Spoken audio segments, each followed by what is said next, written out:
YouTube, what is good? This is Ribs here from Ribs Doing Film Things. Every single week I drop a new video about film photography, so if you're interested in that topic, please go ahead and subscribe.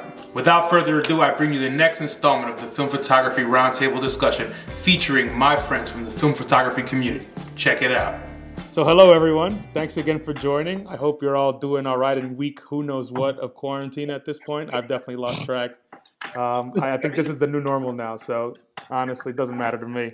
So to get us going, I know you're already boozing a little bit, so you're probably going already. But to get us going, I do want to play a quick Would You Rather.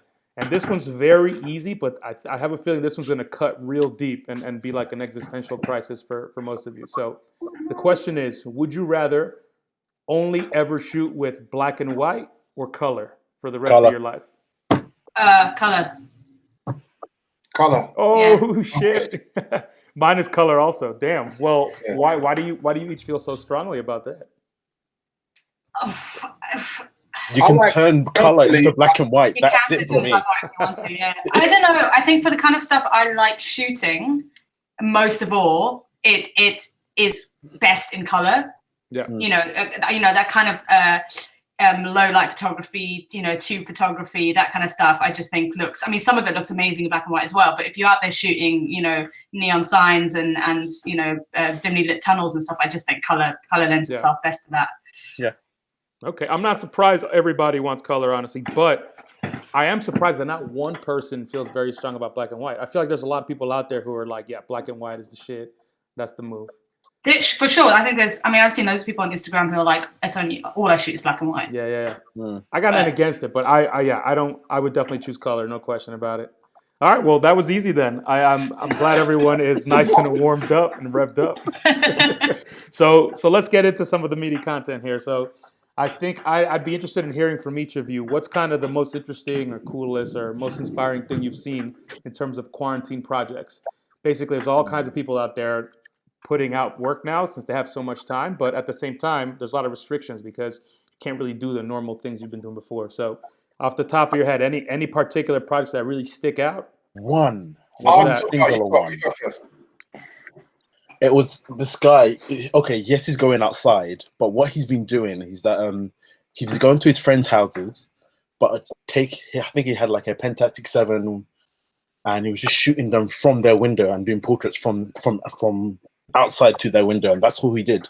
So he just went to all his friends' house. I think he did it within a week. I can't remember the guy's name for the life of me, but that was like the most different one out of everything I've seen. That's cool. That's quite cool. Yeah, because everyone else is just doing the whole everyone's lining up, or everyone. The streets are empty. I guarantee you, at least 100 people are gonna release a book about the urban city. Yeah, I'm excited to see what comes out of quarantine. What cool books and prints. Rob, you had something you wanted to mention? Yeah, I saw two. The first one was Arturo Shoots, and that's he's the been one I was doing. gonna say. Yeah. Yeah, the one. Sorry. Yeah, I just love because he takes awesome photos anyway. He takes awesome portraits. But now he's been getting his models to pose, and he's been taking pictures of his iPhone or his iPad. Yeah, which I thought was quite interesting. The other one was I Am Dave Willis, who has finally succumbed to running out of everything else, and now he's shooting up close bits of his house, like the edge of his door and a bit of crystal he's got on his coffee table. But he's really good using the light and the shadow anyway. So, those are the two that I liked anyway. Sorry, Eric. No, that's fine. I'm glad we're on the same page. Yeah. Rob, I saw the same, that Arturo Shoots, I saw that as well. That is really, really clever what he's doing. Yeah. No, go ahead. Oh, yeah, I was going to say, the only thing that I can't think of anything I've seen on Instagram, but someone was telling me about some dude who's been shooting portraits of delivery people. So I guess from afar, like from a few meters away, but so like whenever like the Amazon person comes or anyone delivering stuff or, the Tesco delivery person, I don't know if it's in this country actually. Sorry, my details are not great on this, but I think that's such a lovely idea, isn't it? It's kind of capturing the people who are the essential workers during a pandemic are actually still out there. And no doing their one's thing. no one's doing clapping for the Amazon delivery people. No, of or course, for your yeah. deliverers. So Yeah. I think it is nice to give recognition where it's due Yeah, in whatever yeah. way. Yeah, that's cool. I think just to add my 2 cents, I wouldn't say it's like a specific project, but I have noticed, of course, everyone's doing self-portraits. And what I've been interested in seeing is like how creative people can get within the self-portrait. So I don't have any specific names, but I have seen some very interesting pictures utilizing like all kinds of props. The lighting that people get in their own homes, I think they can manipulate that and use it in interesting ways. So the self-portrait game, although is the obvious choice, there have been some pretty cool things I've seen out there. I'm yet to attempt the self-portrait, so probably we'll get there. I've just been doing some macro photography. That's so totally different to what I usually shoot. Yeah. So it's been quite fun. And yesterday I stuck a roll of low chrome purple in my camera, and I thought that could be quite fun to play around with some macro stuff, because you end up shooting a lot of plants and stuff outside and that kind of thing. But yeah, it is amazing because you do really have to think out the box. Yeah. Come up with ideas and yeah. No, not freelancing. Are you freelancing? Are you taking a lens? Sorry. I heard freelancing also. Freelancing. No. Did I send you, Rob? I thought I sent you a picture of my setup the other day. I've basically taped. Yeah, I've sort of taped the lens to the mount. So it's pretty secure. I mean, I'm not wearing it around, but yeah, I mean that's kind of. So I've got no light leaks coming in or anything, which is yeah. Oh, cool. Well, it seems like you're all trying to do some cool things and seeing some inspiring things out there too. All right, so I want to move on to the next part of this, which is my favorite part, and that's the game of perfectly rated, overrated, or underrated. I've got a couple good ones in here, although nothing like Leica to really get us fired up like last time.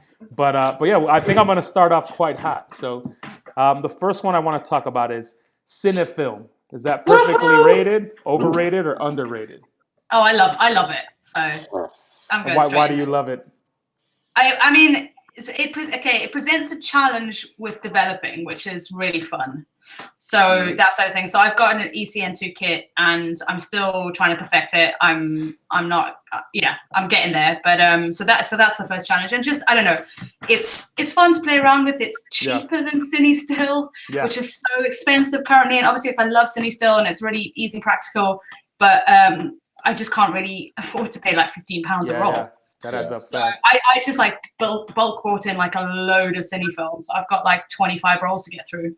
Nice. So you like Cine film in general, perhaps not worth it for Cinestill specifically, or but yeah. Yeah, but I still I love that look. So, but I've got a mix of tungsten and daylight balanced films to work through. But look, I'm a fan. I love it. I think it's great. I think it's really cool so that we're sort of utilizing something that's not actually meant for still photography. I like the concept, but I'm starting to lean into the overrated side of it. Mostly, I would say because of the price, but also I think it kind of robs people of their creativity slightly. When you can just, I think some people out there are throwing it in the camera at night and just thinking, this can be a great photo. I think I was one of those people, and then eventually I realized, wow, I'm just snapping all these photos without really thinking too much. So maybe you get too much confidence without deserving it in some of these cases. Yeah, it's a valid point. Do you think that it's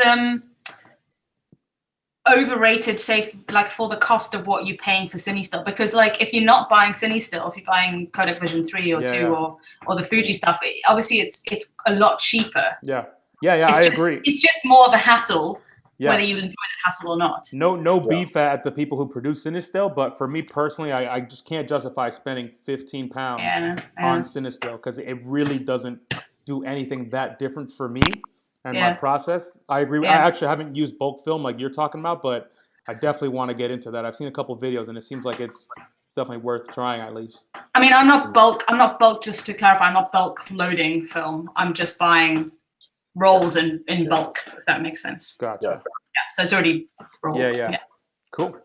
I bulk loaded some Vision. I forget which one it was, and I took it to my local lab. I think I mentioned this before. I took it to my local lab. Forgot to warn him. So he basically the next 2 rolls that went through after that first one were ruined. And I was lucky that they were my 2 rolls anyway. So 3 rolls at one hit. And he had to stop his machine and clean the whole thing out because I forgot to warn him. So I haven't seen the results of that yet. And now I've got another 10 upstairs waiting for me to get developed at some point. I need someone friendly who can develop. Well, once I've perfected my art. So, but that said, I did the Cinestill, and I get what you're saying, Eric, about people using it as a crutch. Yeah. I think a well-composed image is a well-composed, whether it's on Loma Chrome or Cinestill or Color Pass. And what I got from it, I mean, from the 36 shots, I've got 5 bangers, which I really love. Even the one at the beginning where there's light leaks coming in because you know the can isn't properly light tight. Yeah. And I loved it. I love Cinestill. Nice. It's definitely expensive, but it's not the kind of thing you're gonna shoot, you know, all day. Yeah. Every day. So I love Cinestill. I love Vision. I can't wait to see what I've got on those rolls upstairs. But so I think it's the word perfect is there, but I think it's well rated. I don't think it's overrated for me personally. Eric, if it was, what price would you be willing to pay for Cinestill for you to really rate it? Yeah, I don't know why, but immediately it kind of I thought about like Tri-X or something like that. I think it's about £8 or £9, which is still pricey, but I feel that it's a very good spot to encourage you to try it, potentially a little bit more than often, or more than like not that little, and still not pay too much. Portrait, for example, I know exactly what Portrait's going to do for me, and I save it for when I need it, which is portraits, and I shoot a lot of portraits, so I think I can justify it. But the Cinestill, like if I'm gonna bang it out like street photography style, like I'm gonna waste a decent amount of money. Yeah, but it's crazy how, because when I first bought Cinestill, it was maybe a tenner. Yeah. A roll. Yeah. It's just because it is so many people shoot it now. Yeah. That they've hiked the prices up like that. It's just in the last few months, it's just. Yeah. I think that part puts me off too. Like the madhouse goose chase to get some Cinestill. Yeah, totally. I hate the hype. All right, cool. So the next one here, I'm curious if this applies to everybody, just because I'm not sure how many of us shoot medium format. But what I want to talk about is waist level viewfinders. Are those overrated, underrated, or perfectly rated?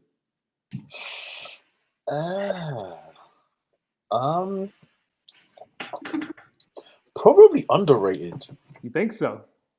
Yeah, like there's something, I don't know what it is, but there really is something about just having this little hole that you can look into and just view everything you want to see, compared to just using an SLR or a rangefinder. Something, I don't know. I don't know how to describe it. No, I think the experience of using it for me is what makes it underrated, but also makes it overrated. And I know it's ridiculous to put both sides, but I find that when I use a waist level viewfinder, it completely like constrains my creativity because I'm not worrying, because I'm actively trying to like compose, and the confusion of having this stuff be upside down, like it takes so much time away from me just like thinking creatively. So I hate that part. But looking down and seeing a real photo, but just not as a photo, just as a little reflection and big like glass as well, that is remarkable. And honestly, like it's almost worth the Instagram selfie that everybody does when they take a photo of their waist level viewfinder. But I don't know, I'm stuck in the middle there, because when I had one, I hated it, and I sold it within like 2 weeks. And then I bought an eye level viewfinder this is for my Bronica, and then I feel completely happy and love using my camera. So I don't know. I think I'm kind of with you there a little bit. So I don't shoot a lot of medium format. I have a few medium format cameras, and it is a totally different experience shooting using a waist level viewfinder. But I do struggle with the composition, especially as like I am really obsessive about having my horizon straight in my photos. Yeah. Like, and obviously I don't always get it, which means that I might in post change it, because I just cannot deal with my horizon not being straight. So I really struggle with that opposite thing, and I'm just like, I spent ages being like, oh no, that way. Oh no, so like, but you know what? If you're not in a hurry, you got the time, then fine. But I don't think I would really feel comfortable being like, I'm going to shoot some street photography and be like, when I shoot portraits, I often like get low or like come in at an angle. And if you thought it was hard to compose like on its own, when you get low or get a different angle from the side or the corner, like you're screwed. And I gave up after literally one shoot. I was like, I'm not doing this ever again. One thing, so I have a Yashica T3 point and shoot, and that's got a waist level viewfinder on the top, which is really cool because it's not the same as on a medium format camera, but I can, if I want to take that sneaky shot on the tube or whatever or something, I can just have my camera here and just look down and compose it and take the photo. So that's handy. Yeah. So I like that. Especially on a point and shoot, it's just so different. I can appreciate that. Rob, any thoughts? I've not really used many waist level. I've used a few, and left to go right, forward to go backwards. Over it. I think. I mean, what you see through the viewfinder is absolutely amazing. It's it's mind blowing. But unfortunately, because it's such a faff, I'd have to have my own. I'd love a TLR, but it would take a lot of time to get ready, to get used to it, and taking it in the field isn't going to be that good, or you'd have to be only doing portraits of people who are very patient. Very patient people. I would not recommend doing street photography with an RB67. I've done it. Definitely not. All right, the next one. This one's going to be very controversial. No, I'm kidding. It's not. But I want to talk about Photowalks. Are those underrated, overrated, or perfectly rated? Rob? I'd like to hear what you guys say first. Yeah, I'm gonna start because I think I feel quite strongly about this. Before I went on any Photowalks, and Rob, your Photowalks were the first I ever attended. My film photography community was purely on Instagram. Which is great. There's a great community on Instagram, but it's still on Instagram. You're still doing it through a phone, and attending Photowalks is like taking that community and having those people in real life and meeting them in real life and making actual friends out of it. And I think that is invaluable. Like that has absolutely changed my whole experience of analog photography. 100%. I could not agree anymore. I think Photowalks are highly underrated, and I say that because when I was living in New York City, I've been shooting for a long time, but not film until I moved to London. But anyways, I never even considered going on a Photowalk in New York City, and I was like, I would never do that, and I thought people that did that were strange. And maybe it's because like the digital world is a bit more, it's different, I would say, especially when it comes to gear. Like people are interested in gear in a different way than film, and maybe not. I don't know. It just felt different to me, but. I moved to London, and then I started seeing these things, and I saw one of your posts, and I was like, I don't know anybody in London. I need to like make some friends, especially people who are interested in photography. And like, I'm so happy that I did that. I mean, obviously, I met all of you through there, and look at the kind of things I'm doing here with y'all. So I think they're super underrated, and I encourage anybody watching this if they haven't been on a Photowalk, to definitely go on one. Yeah, totally. No, I tell all my mates who I know have a sort of interest in film photography to get on one of them, because you obviously there's loads of people who come to them, and you're not going to make friends with everyone, but you will find the people that you want to make friends with. Yeah. And you've just got this instant connection with them because you could just spend hours talking about about film and it's just it's so great, and absolutely love it. The gear lust is legit too, though, because there's so many different cameras. You don't even have to talk to people about anything meaningful. You just say, "Ooh, can I touch your camera?" Especially like I don't think I still have ever held a Leica before. So on the next Photowalk, I'm coming for you. I'm surprised you haven't used my Leica. No, I think I've held 2 Leicas in my life, but I've never actually taken a photo with any. So we'll see. You have anything to say about Photowalks to wrap us up here? No, I think you guys have already said all the most important points about it. I don't think there's anything else to really add on top. I love running them. I love Photowalks. The very first one I went on was 2016. It was run by Mr. London, Dave Burt, and it was around the central London, around Westminster, and it was absolutely amazing. And when I planned my first one in Tower Hill a couple of years ago, I wanted it to be a bit like that. Mm-hmm. And so I've been trying to make it a bit interesting. The thing is, there's only so many times you can go, you know, to the West End or to Waterloo or whatever. But I think the most important thing isn't necessarily the location. I think it's the people. And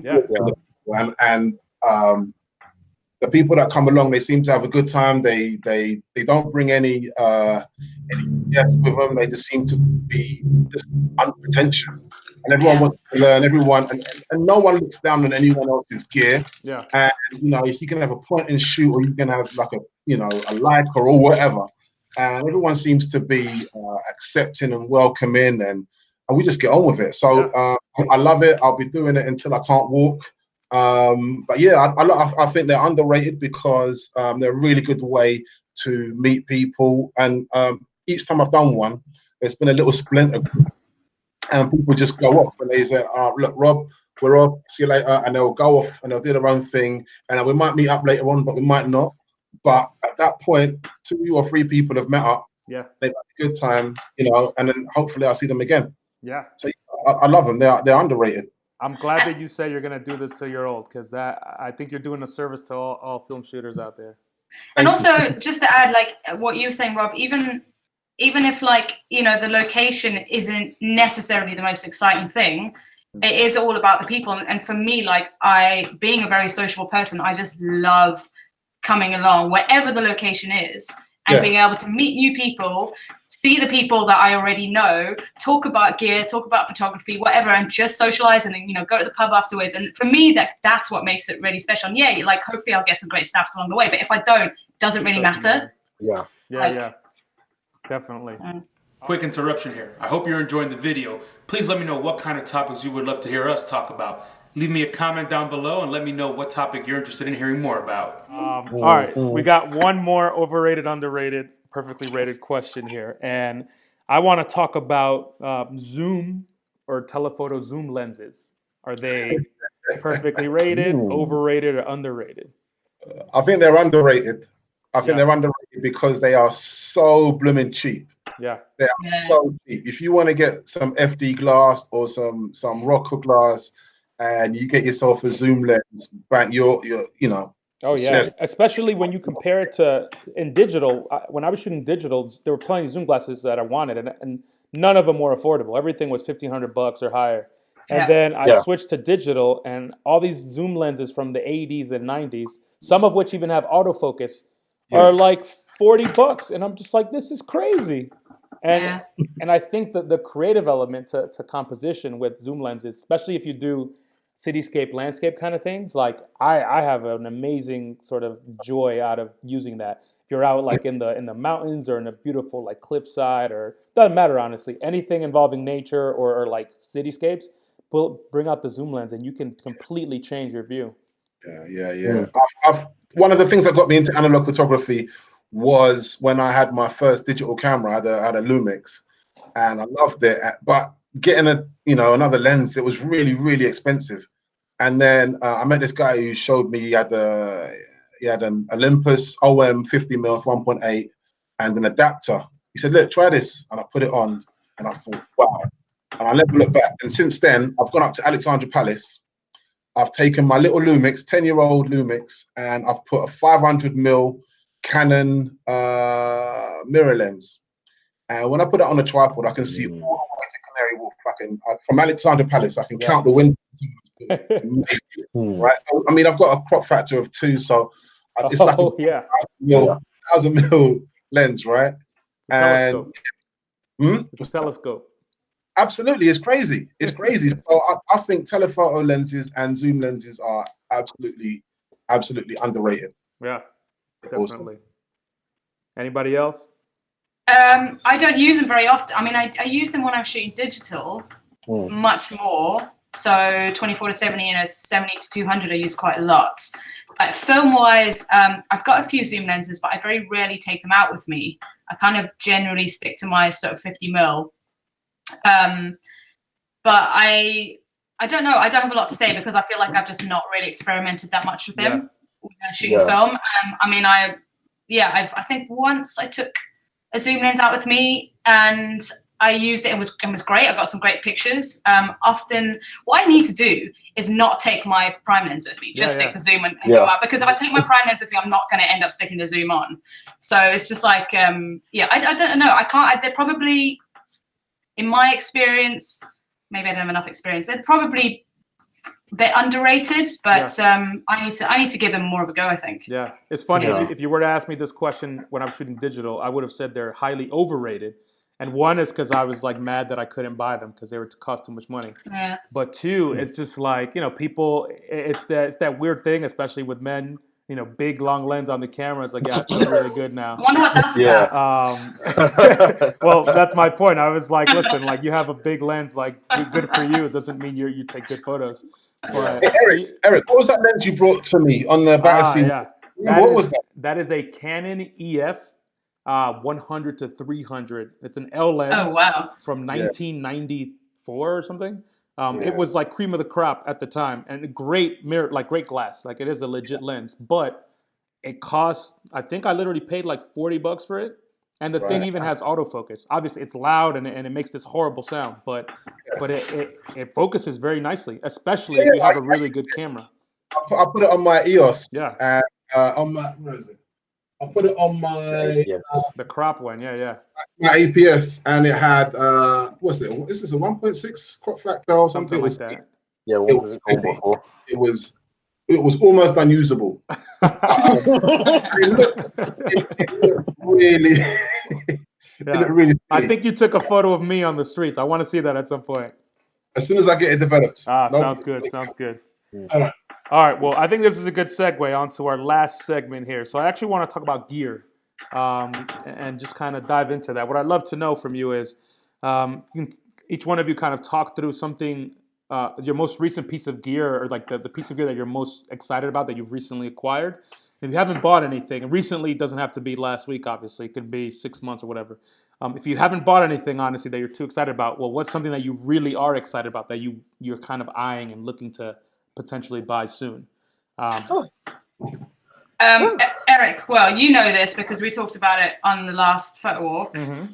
The last camera I bought was my shitty 1990s Canon Rebel XS. Yeah. Ooh. I paid £10 for it. And it's fucking brilliant, mate. Like it does everything that my 5D does just on film. Yeah. And I can stick all my EOS lenses on it as well. So like, all my zoom lenses that I use for my digital work, or prime lenses I've got for that, I can just stick them all on this. It's a really expensive glass on this like £10 camera. And it's just like, it's been so great for kind of everything, street photography, portraits, anything, because it's just so quick with the autofocus and stuff. So like for me, I just felt like I won the jackpot with that. I agree with you so much. I feel like those cameras, those are severely underrated, and absolutely like no one buys them because they're just profoundly uncool. Yeah. But I mean, like they're the ugliest. They're brilliant. They're plastic. They're ugly. They have all these like random curves, and just the antithesis to like cool digital or old school film. Honestly, it's an untapped gem. This go and find yourself one of these cheap ass cameras from the 90s, and it's brilliant. Yeah, I agree. Emmy, you've been a little quiet. Tell me about gear. I know you like gear. What's the deal? Well, hold up. Uh-oh. Let me just get it. Rob's played with it, and he loves it. Drum roll. Oh, I knew exactly you were going to pull that one out. Look at that beast. I need more film for this, because I don't shoot enough 120, and I bought this to shoot more 120, and this thing is a god thing. Yeah. It's the most beautiful thing I've ever touched in terms of medium format. I know what that is, but tell us what it's called for the audience. It's a Fuji GW 693, the best medium format camera ever made. I don't care now. Anyone says which lens? That's the wide one? No, this is the standard one. So it'll be okay. a 90. What was it? A 90? Yeah, probably. Yeah, a 90s, but it will be, I think the crop factor is like maybe 60, 66, 65. No, less than that, I think. Let's see. I think you'll Can't probably get down remember. to like no more than 50 on a 35 full frame Yeah. equivalent, something like that. But Yeah, either way, why do you love it so much? it's just Leica, but Texas, quite literally. The way to put it. What?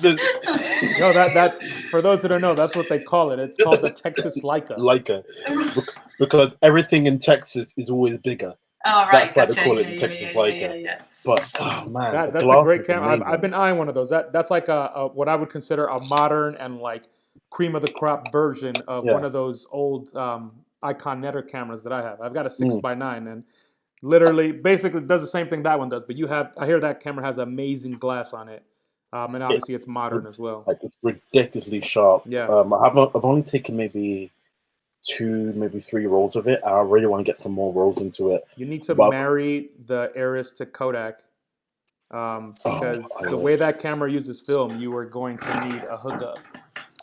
Yeah, I've been thinking about like trying to like self roll 220 Yeah. Ooh.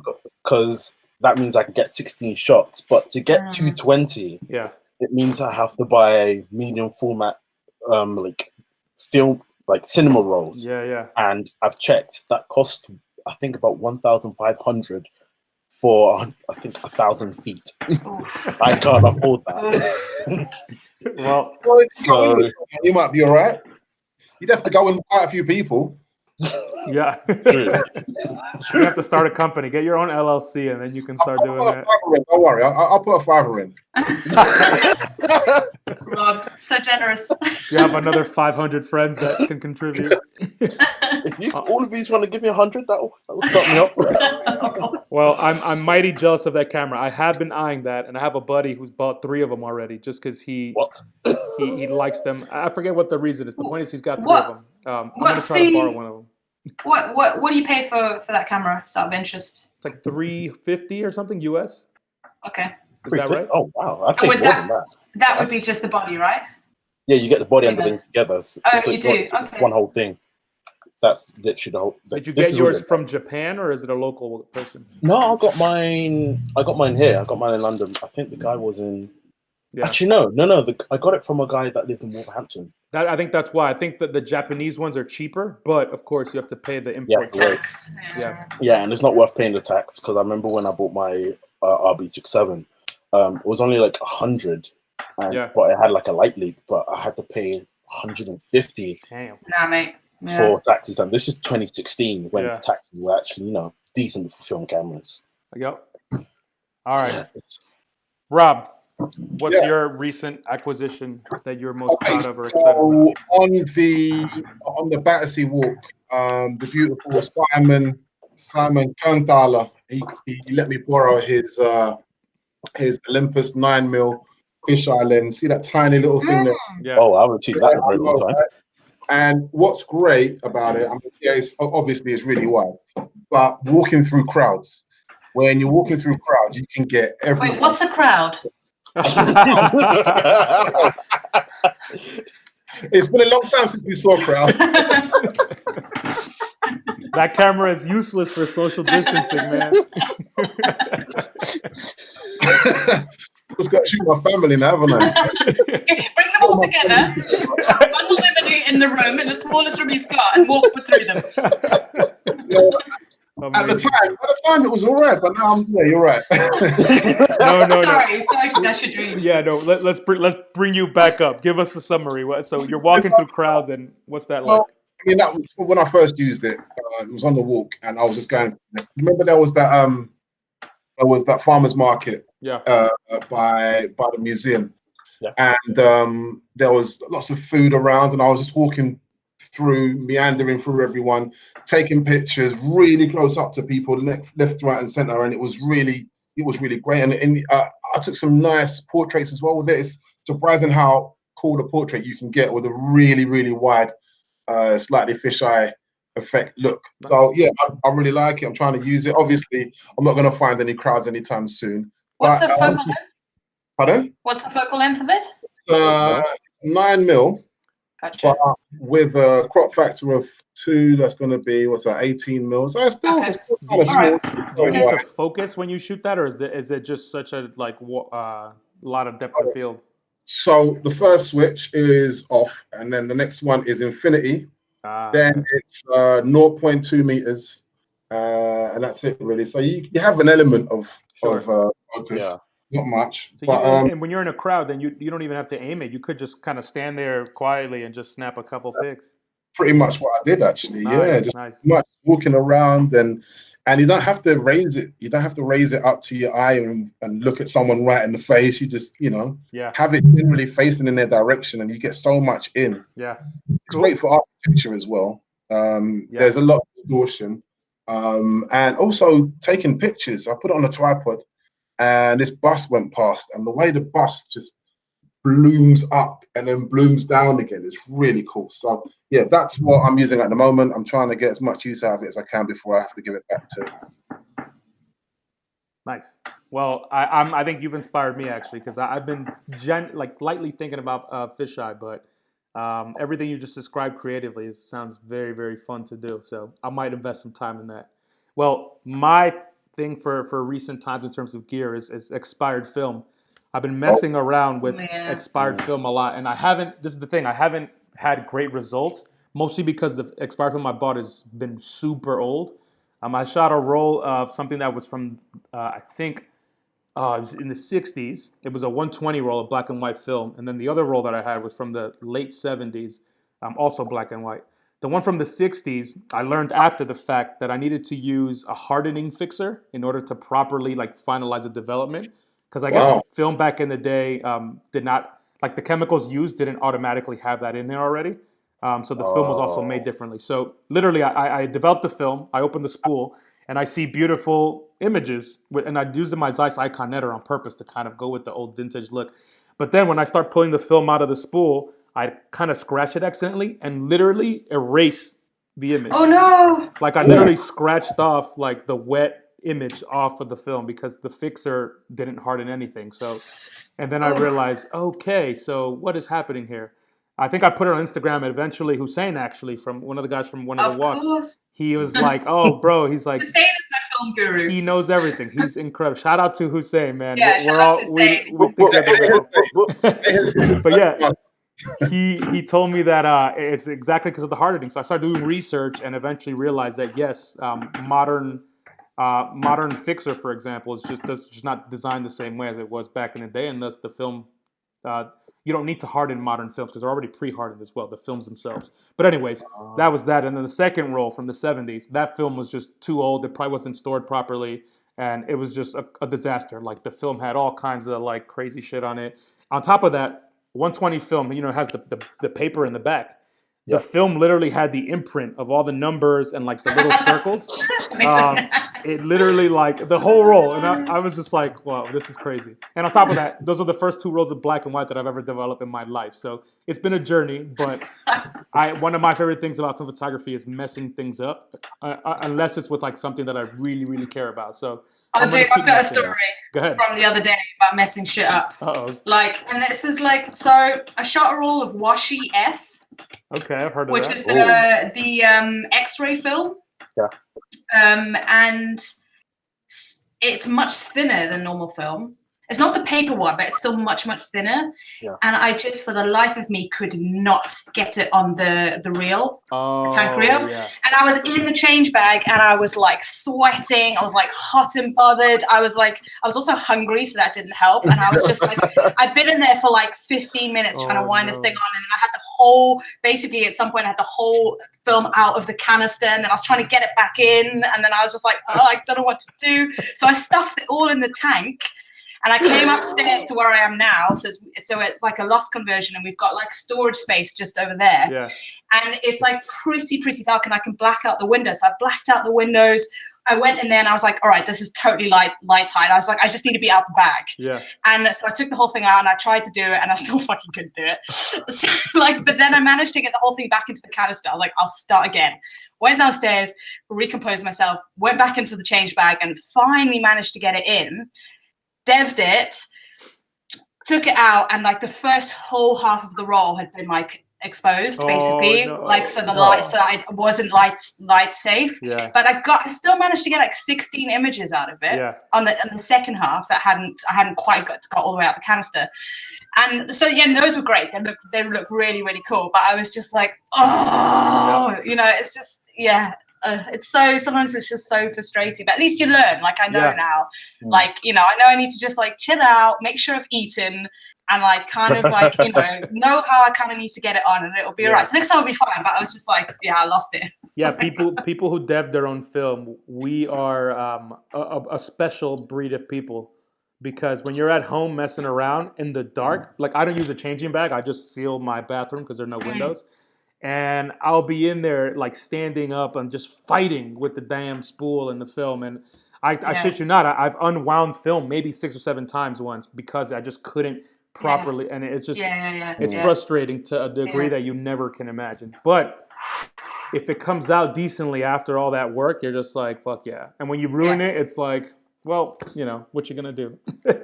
Yeah, you really have to just let those images go. Yeah, seriously. I mean, otherwise, there's nothing else you can do with it. I know I took this photo. I know that was going to be great, and you just got to go. Nope, bye, gone. There's nothing. You have no options there. So you know, tell yourself whatever makes yourself feel good. Well, all right, y'all. I appreciate you jumping in today to chat. I had a good time as usual. I think we covered some interesting things here. So I'll try to figure out some new topics for us at a future date. But until next time, take care of yourself, and hopefully I see you in person soon. Yeah, that's great. All right. The Rona goes. Thanks for sticking around and listening to this whole video. If you liked the video, you know what to do. Go ahead and leave me a like. And if you want to tell me what kind of topics you want to hear us talk about, please leave me a comment down below as well. Until the next discussion, peace.